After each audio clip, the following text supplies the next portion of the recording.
A movie starring Johnny Depp where he's actually giving a normal performance? It's about time.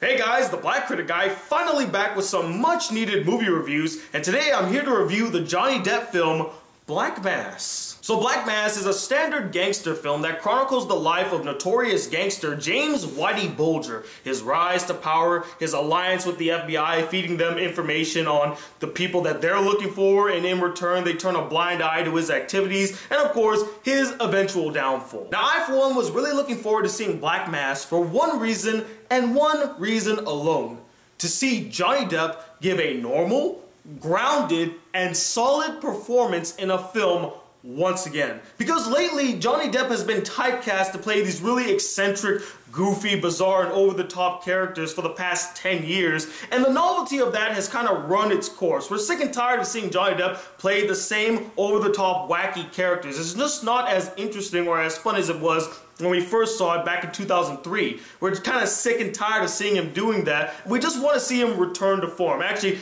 bring out that powerhouse performance like he did back in the old days. And I'm happy to say that this film definitely delivers that. This, in my opinion, is the best performance Johnny Depp has given since Rango back in 2011. He was electrifying in the role as James Whitey Bulger, capturing the intensity, and I mean the intensity, the gruff, and yes, even the humanity of this notorious gangster. He put so much effort into his performance, like 175% effort into it, and I'm just so happy to see him actually trying in a role again. I'm so happy you're back, Johnny Depp. Oh my god. This was the Johnny Depp that I fell in love with, not the, oh, watch out King Wasabi, boom, boom, bang, bang, I got a bird on my head. And going back to how Johnny Depp captured the intensity of Bulger, there were some scenes in this film that had me on edge. Like, it was just so unsettling and nerve-wracking whenever you would see Bulger like standing so menacingly over somebody, or he'll just be staring at you with his piercing blue eyes. I was mad.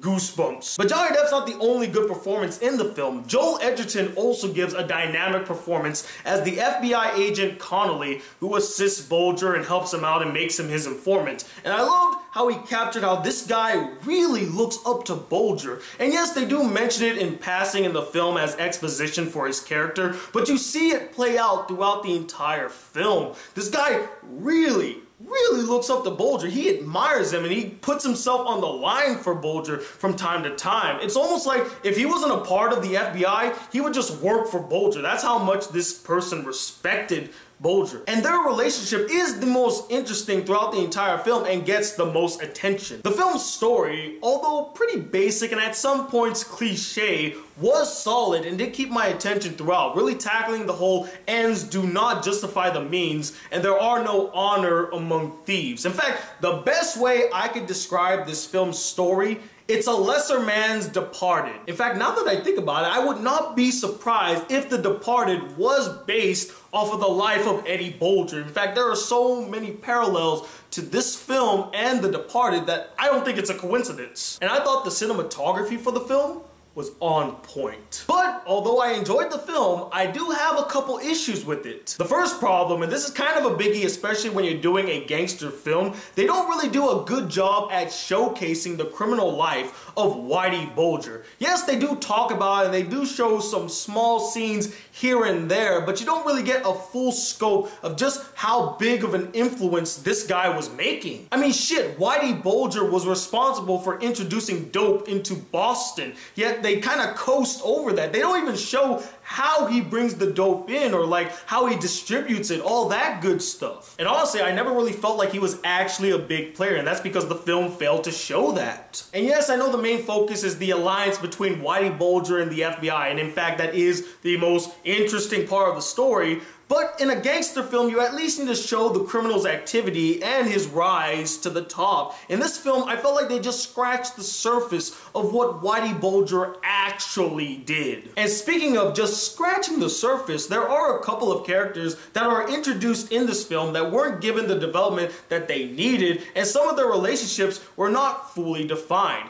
Not to mention that there are some scenes and moments scattered throughout the film that are left unresolved. Like the first guy that's being interviewed in the film, I believe his last name is Week. I thought he would play a much more crucial role in the film, maybe even be like Whitey Bulger's second-hand man, but that actually belongs to another character that's introduced later on in the film, and I was like, so why was he the first person they interviewed? And, you know, he doesn't even show up that much in the film. He's kind of like pushed to the wayside, which is disappointing because his character was interesting. There are a couple of performances in this film that I felt like could have been done a little bit better. Starting off with Benedict Cumberbatch. Now, he's not bad in the film. In fact, he's very serviceable. It's just that his accent, I just didn't believe it. It actually sounded like a cartoon accent, like, hey, I'm from Boston, get in the car, we're gonna go to the bar, it's not too far. You can definitely hear his British accent spilling out in a couple of scenes. Like, he was trying way too hard to convince us that he can do this Boston accent, and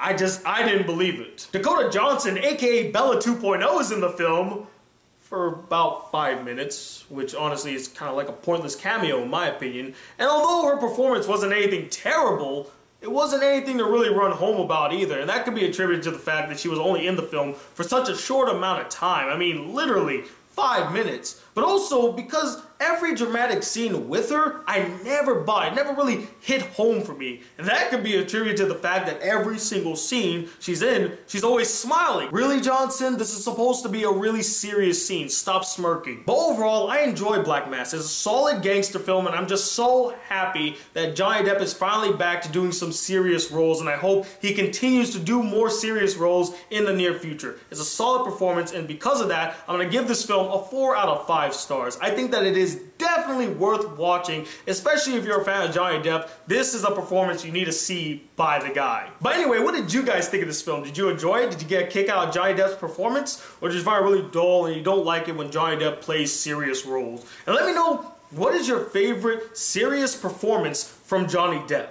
Yeah, I know there isn't a lot to pick from, but regardless, comment below and let me know. And stay tuned, I got a couple of reviews coming your way, some movie reviews, an anime review, and hopefully a Ruby review. I'm trying to finish it right now, so stay tuned for that. Some Black Critic Guy has Black Critic Crew videos coming your way as well. So until then, guys, if you would like to see more videos on this channel and be a part of the Black Critic Crew, please hit that subscribe button below, like this video if you really enjoyed it, and I'm Tony Watt II, the notorious gangster known as the Black Critic Guy. Till then, peace, YouTube.